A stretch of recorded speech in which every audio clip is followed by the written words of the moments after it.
Hi everyone, welcome back to my channel. My name is Jenny. I'm here today to share with you a book haul, but also some tips and tricks for finding books at blowout book sales. So recently, one of my local independent bookstores had a one-day only blowout sale. They have both new and used books, but I would say they're predominantly a used bookstore. And so I think this is definitely a more common type of sale at bookstores that have either a combination of new and used books or just used books, because they have so much stock and they want to flip their stock. And so they offer all the books that are in these specific boxes are $1 each, or you can fill a bag for $25. So that was their hook, and it definitely hooked me, so I headed over there. So I approached these types of sales, and I think it would be similar for library sales as well,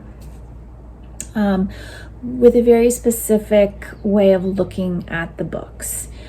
For me, I am always trying to find certain categories of books. And I think what was great about this sale was that the books were kind of put into boxes based on categories, which made it a lot easier for me to sort through them quickly. So if you go to one of these sales and the books are all mixed up, this strategy obviously won't work for you, but you can usually glance at a box and see if it's mass market paperback, if it's hardcovers, if it's children's, if it's cookbooks, different things like that. So I would kind of approach a box, and I did look through almost all the boxes, but I did it quite quickly.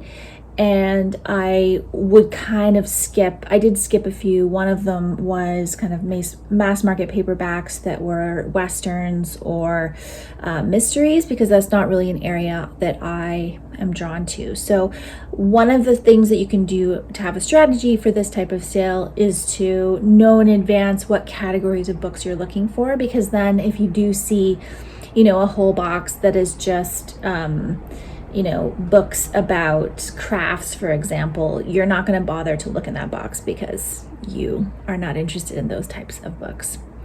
So that's my first tip.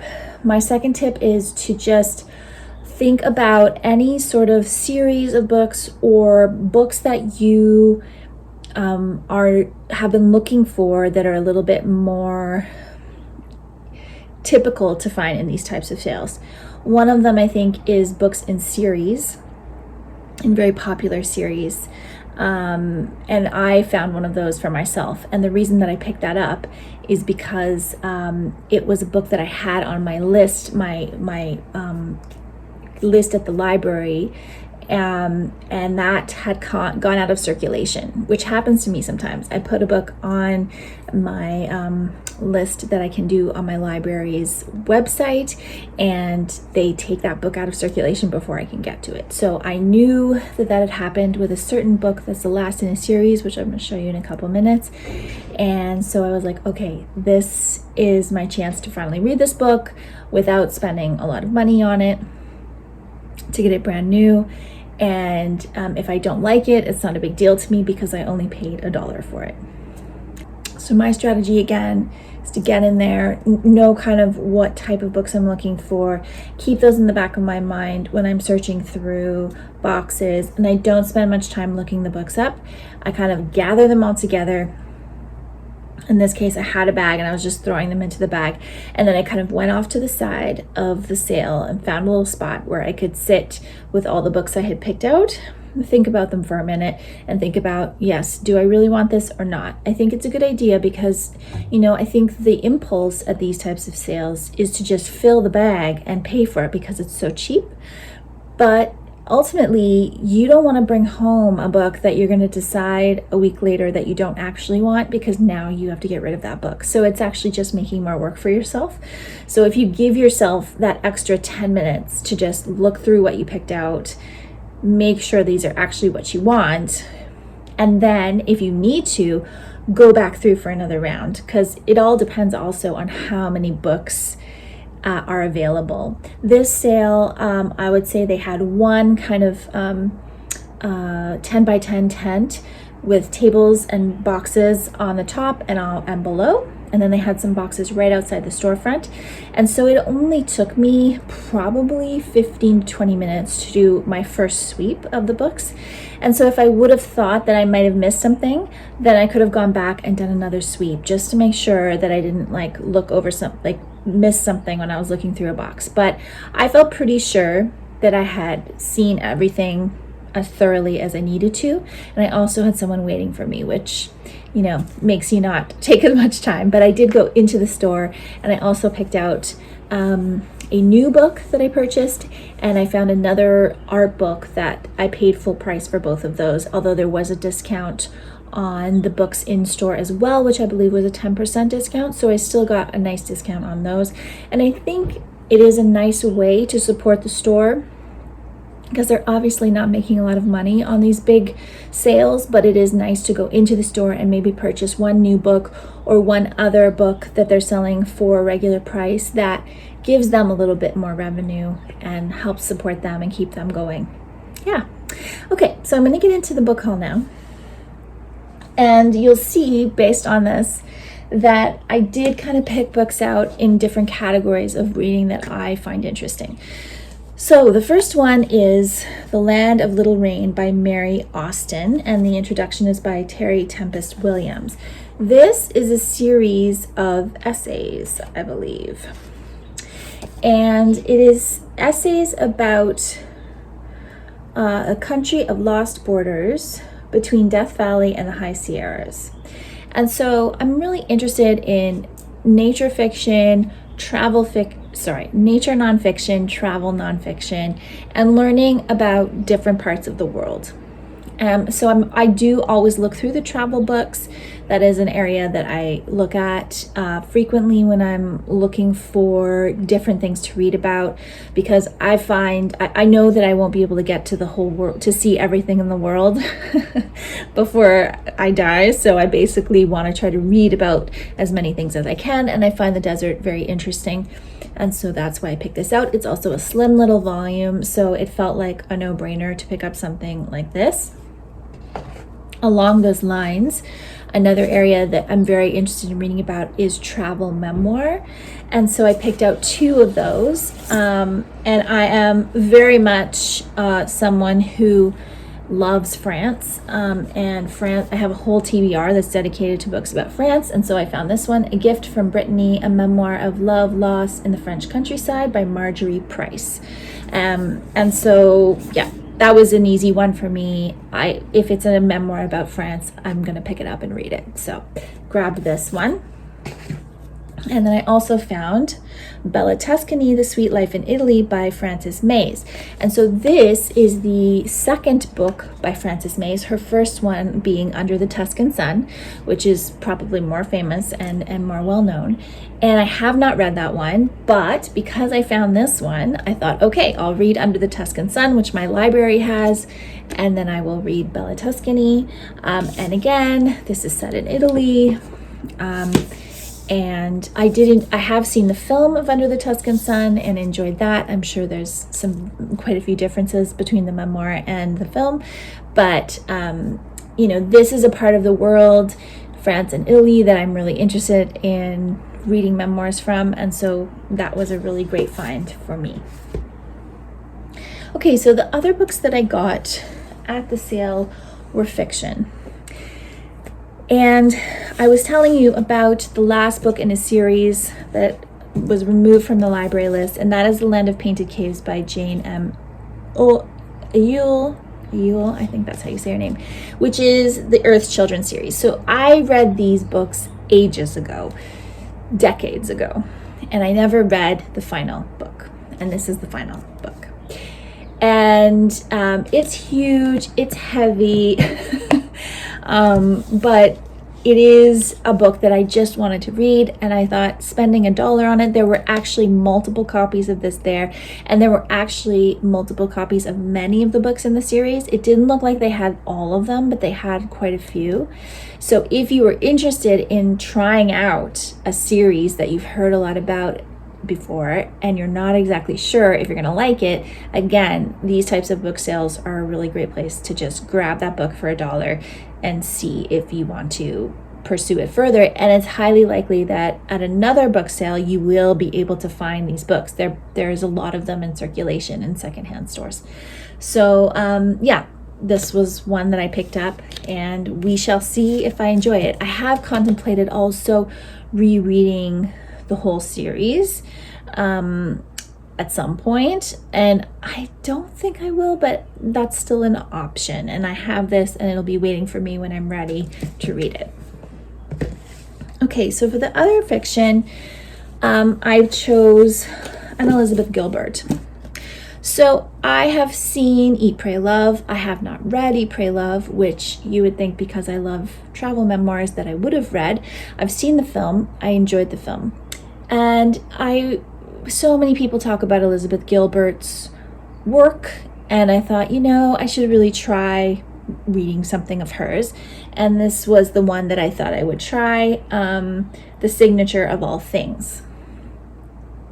And I think that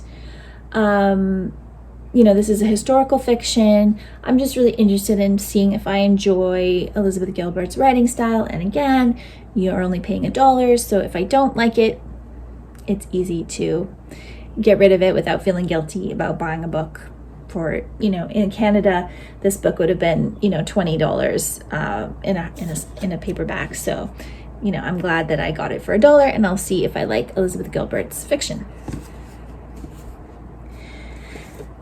The other book I picked up is another area of interest for me, which is translated fiction. This is translated, and also fiction about artists, about famous artists. So this one is called Rembrandt's Whore, which I feel was potentially a missed opportunity in translating the title, because it's certainly not a book that you would be compelled to read because of the title, but it is by Sylvie Matton, and it was translated from the French by Tamsin Black.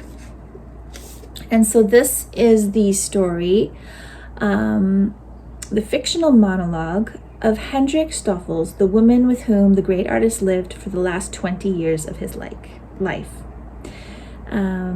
So I'm interested in seeing if I enjoy this. Again, I feel like maybe could have changed the title, but I just find books that are set around artists and about artists' lives to be an interesting way to learn more about the artists themselves without delving into really huge, thick biographies. And also, personally, I'm more interested in the women surrounding male artists at times than the male artists themselves. And so this is another way that I can delve into that and have some more translated fiction in my life. And then the last book that I picked up at this sale was Twisted Tree, a novel by Kent Meyers. And I just was very drawn. There's actually multiple of these. I don't think it's a series, but Kent Meyers is a very prolific author, and I think he writes kind of in a Western style. And this says, Haley Jo Zimmerman is gone, taken, and the people of her small town must come to terms with this event, their loss, their place in it, and the secrets they all carry. Here, one girl's story unfolds through the stories of her neighbors, her absence recasting and connecting them in a powerful tribute to the echoing, limitless effect one person's life can have on everyone she knew. So, it sounded very interesting to me. I do often have a love-hate relationship with multiple character narratives, but there was something about this one that compelled me. I think I also may have been compelled by the cover. I just think it's a beautiful cover. So I'm going to try this out. It's kind of my wild card, and I always try to pick one wild card. That's something that's maybe unexpected, not something I would normally pick, just to challenge me and see if I enjoy it. All right, and then I just wanted to share with you one other book that I picked up recently. I was in California, in Santa Rosa, which is a city in Sonoma Valley, and they have a lovely independent bookstore there called Treehorn Books. And so when one of the things that I pick up when I'm traveling for souvenirs are books, and I found this book. They are also a used bookstore, an antique bookstore, rare bookstore. They also have some new releases, but a smaller amount. I found this one, The Bird Artist by Howard Norman.